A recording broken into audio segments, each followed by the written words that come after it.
kembali lagi kita di Rumah Ilmu. Saling bantu, saling jaga, cari ilmu di rumah saja.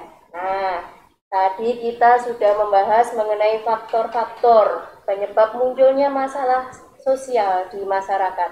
Nah, sekarang kita lanjutkan materi kita pagi hari ini, Pak. Ya, setelah faktor-faktor kita akan membahas apa lagi, Pak, ini? Yang akan kita bahas adalah unsur-unsur yang merupakan bagian dari sistem budaya.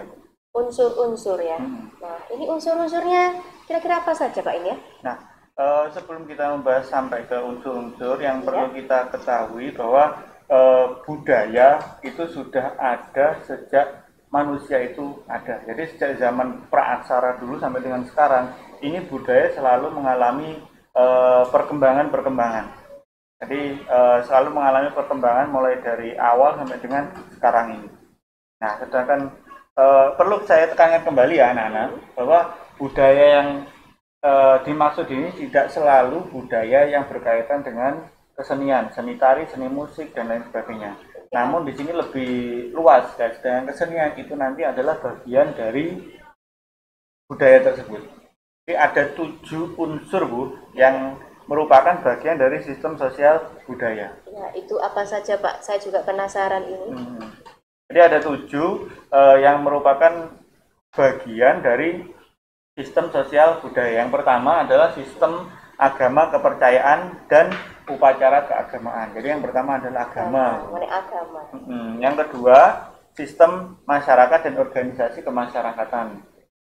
Yang ketiga, sistem pengetahuan. Yang keempat, bahasa. Yang kelima, mata pencaharian.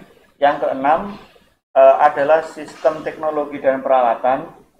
Yang terakhir baru adalah kesenian. Ya, bisa dijelaskan langsung, Pak, satu persatu dari sistem agama. Ya, jadi sistem sosial yang merupakan bagian dari sistem sosial budaya di sini adalah yang pertama sistem agama, sehingga agama di sini sangat mempengaruhi kebudayaan masyarakat, Bu. Contohnya adalah budaya mudik yang tadi kita sudah sedikit bahas. Jadi budaya mudik ini merupakan bagian dari agama, sehingga karena dilakukan biasanya setelah Lebaran, Pak, ya. Menjelang Lebaran hari raya ya. menjelang H-7 sama Lebaran. H+7. Ya, jadi agamanya mungkin sama, tapi karena budayanya di setiap daerah berbeda atau kebiasaannya yang berbeda, akhirnya ini menjadikan ciri khas di daerah masing-masing. Jadi ini dari sistem agama. Sistem masyarakat dan juga organisasi kemasyarakatan juga sama, Bu. Ini bisa menjadikan budaya atau kebiasaannya sendiri. Kita tahu bahwa negara kita ini memberikan kesempatan untuk berorganisasi seluas-luasnya kepada masyarakat selama tidak bertentangan dengan NKRI dan Pancasila. Sesuai dengan pasal 28 Undang-Undang Dasar Negara Republik Indonesia, Pak, ya, tahun 1945 ya. Kemerdekaan berserikat, berkumpul, mengeluarkan pendapat itu ya, baik secara lisan maupun secara tulisan.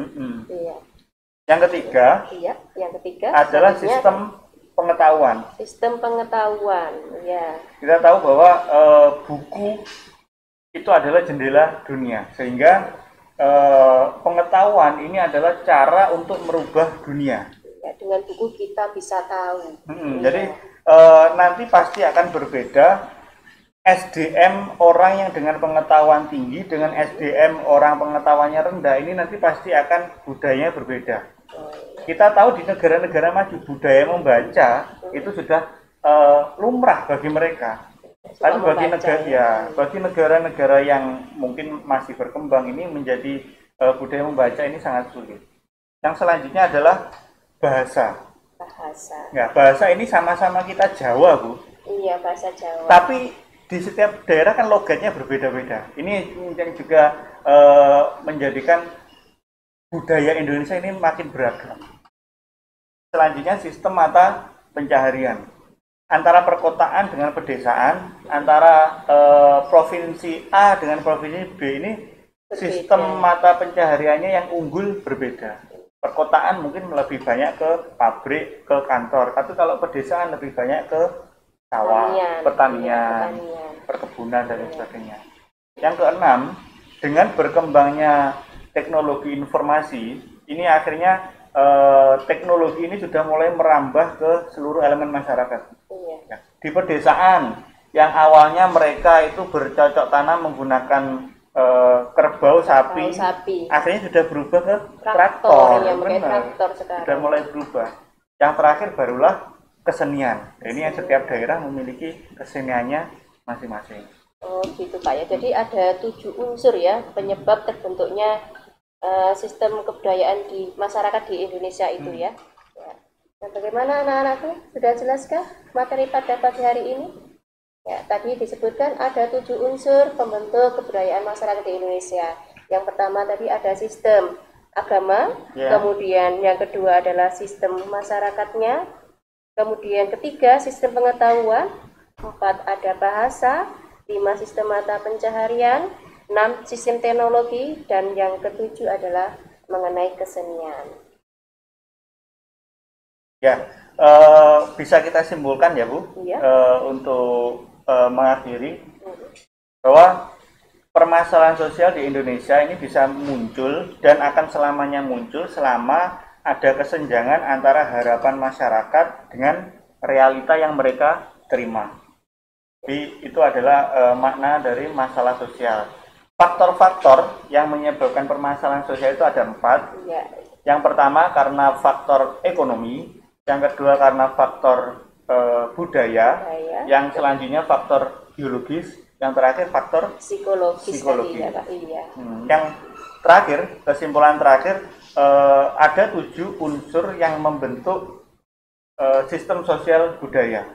Jadi yang seperti Ibu Sarwi tadi sebutkan, sistem agama, sistem masyarakat, lalu sistem pengetahuan, lalu bahasa, sistem mata pencaharian, sistem teknologi, yang terakhir adalah kesenian. Ya, materi kita pada pagi hari ini. Nah, untuk memahami lebih lengkapnya, apakah kalian sudah bisa paham apa belum untuk materi pada pagi hari ini? Nah, siapkan buku tulis. Saya tunggu. Untuk memahami materi hari ini, kerjakan soal berikut. 1. Sebutkan faktor-faktor penyebab timbulnya masalah sosial. 2. Coba kalian cermati di lingkungan kalian, kemudian kalian tulis permasalahan-permasalahan apa saja yang muncul di sekitar lingkungan kalian. Yang ketiga, sebutkan unsur-unsur yang merupakan bagian dari sistem sosial budaya. Nah, itu anak-anak, demikian untuk pertemuan kita kali ini. Kita jumpa lagi di lain kesempatan. Tetap jaga kesehatan, jaga jarak, memakai masker, mencuci tangan menggunakan sabun. Sampai jumpa lagi di lain kesempatan. Kita ketemu lagi di Rumah Ilmu. Saling bantu, saling jaga, cari ilmu di rumah saja. Assalamualaikum warahmatullahi wabarakatuh.